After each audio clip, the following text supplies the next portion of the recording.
ದೇವರ ಅತಿ ಪರಿಶುದ್ಧವಾದ ನಾಮಕ್ಕೆ ಮಹಿಮೆ ಆಗಲಿ. ಕ್ರಿಸ್ತನ ಮೂಲಕವಾಗಿ ದೇವರ ಲೋಕಕ್ಕೆ ಮತ್ತೊಂದು ಹೊಸ ಮುಂಜಾನೆಯನ್ನು ದಯಪಾಲಿಸಿದ್ದಾರೆ. ಹಾಗಾಗಿ ನಾವು ದೇವರಿಗೆ ಕೃತಜ್ಞತ ಹೃದಯ ಉಳ್ಳವರಾಗಿರೋಣ.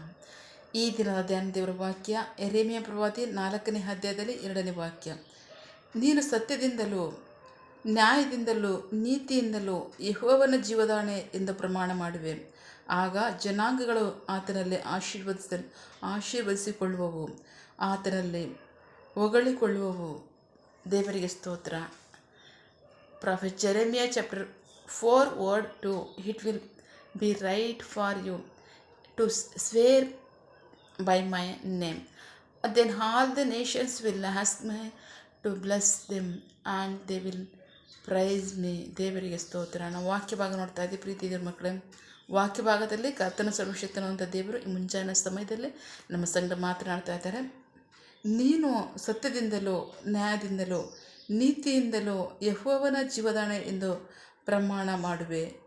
ಆಗ ಜನಾಂಗಗಳು ಆತನಲ್ಲಿ ಆಶೀರ್ವದಿಸಿಕೊಳ್ಳುವವು, ಆತನಲ್ಲಿ ಹೊಗಳಿಕೊಳ್ಳುವವು. ದೇವರಿಗೆ ಸ್ತೋತ್ರ. ಆ ಪ್ರೀತಿ ದೇವ್ರ ಮಕ್ಕಳೇ, ವಾಕ್ಯ ಭಾಗ ಏನಿರ್ತದೆ, ನೀನು ಸತ್ಯದಿಂದಲೂ ನ್ಯಾಯದಿಂದಲೂ ನೀತಿಯಿಂದಲೂ. ದೇವರ ಮೇಲೆ ಆಣೆ ಇಟ್ಟು ಹೇಳ್ತೀರಾ, ಏನಕ್ಕೆ? ನಿಶ್ಚಯವಾಗಿಯೂ ನನ್ನ ದೇವರಲ್ಲಿ ನಾನು ಭರವಸೆ ಇಟ್ಟಿದ್ದೇನೆ.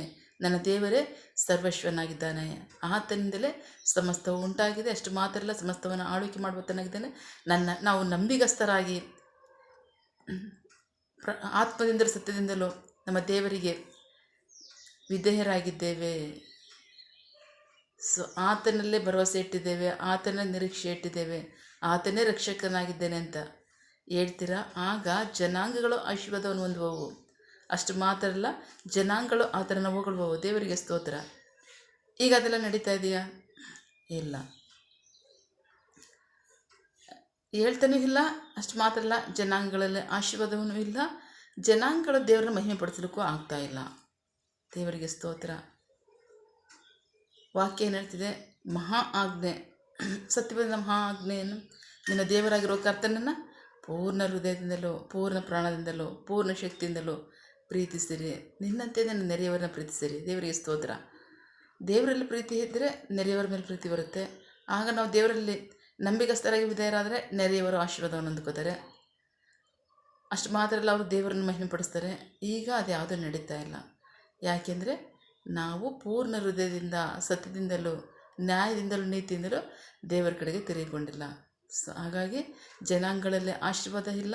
ಜನಾಂಗಗಳು ಸಹ ದೇವರನ್ನ ಹೊಗಳ್ತಾ ಇಲ್ಲ. ವಿರುದ್ಧವಾಗಿ ದೇವರಿಗೆ ಶತ್ರುಗಳಾಗಿದ್ದಾರೆ.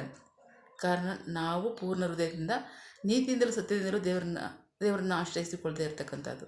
ದೇವರಿಗೆ ಸ್ತೋತ್ರ. ಹಾಗಾಗಿ ಪ್ರೀತಿ ದೇವ್ರ ಮಕ್ಕಳೇ, ನಂಬಿಗಸ್ತರಾಗಿ ದೇವರ ಮಹಾ ಆಜ್ಞೆಗೆ ವಿಧೇಯರಾಗೋಣ. ನಿನ್ನ ದೇವರಾಗಿರುವ ಕರ್ತನನ್ನು ಪೂರ್ಣ ಹೃದಯದಿಂದಲೂ ಪೂರ್ಣ ಪ್ರಾಣದಿಂದಲೂ ಪೂರ್ಣ ಶಕ್ತಿಯಿಂದಲೂ ಪ್ರೀತಿಸಿರಿ, ನಿಮ್ಮಂತೆ ನಿಮ್ಮ ನೆರೆಯರನ್ನ ಪ್ರೀತಿಸಿರಿ. ನಾವು ಈ ಮಹಾ ಆಜ್ಞೆಗೆ ನಾವು ನಂಬಿಗಸ್ತರಾಗಿ ವಿಧೇಯರಾಗೋಣ.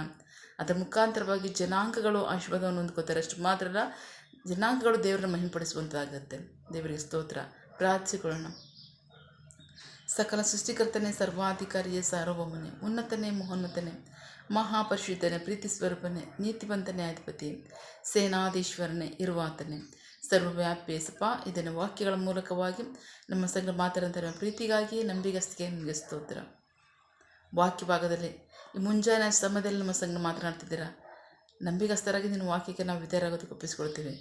ಅಪ್ಪ, ಇದುವರೆಗೂ ನಡೆದಿರ್ತಕ್ಕಂಥ ಎಲ್ಲ ಅವಿಧೇಯತ್ವಗಳಿರ್ಬೋದು, ಭಕ್ತಿಹೀನತೆ ಇರ್ಬೋದು, ಅಪನಂಬಿಗಸ್ತಿಕೆ ಇರ್ಬೋದು, ಯೇಸು ಕ್ರಿಸ್ತನ ನಾಮದಲ್ಲಿ ಅದನ್ನು ಖಂಡಿಸ್ತೇವೆ. ನಂಬಿಗಸ್ತರಾಗಿ ನಾವು ನಿಮಗೆ ವಿಧೇಯರಾದಕ್ಕೆ ಒಪ್ಪಿಸ್ಕೊಡ್ತೀವಿ. ಆಮೇನ್. ಜನಾಂಗಗಳು ಆಶೀರ್ವಾದವನ್ನೊಂದಲೇ ನಿಮಗೆ ಮಹಿಮೆ ಉಂಟಾಗಲಿ. ಆಮೇನ್. ಪ್ರಾರ್ಥನೆ ಕೇಳಿದ ಪ್ರೀತಿಗಾಗಿ ನಿಮಗೆ ಸ್ತೋತ್ರ. ಆಮೇನ್.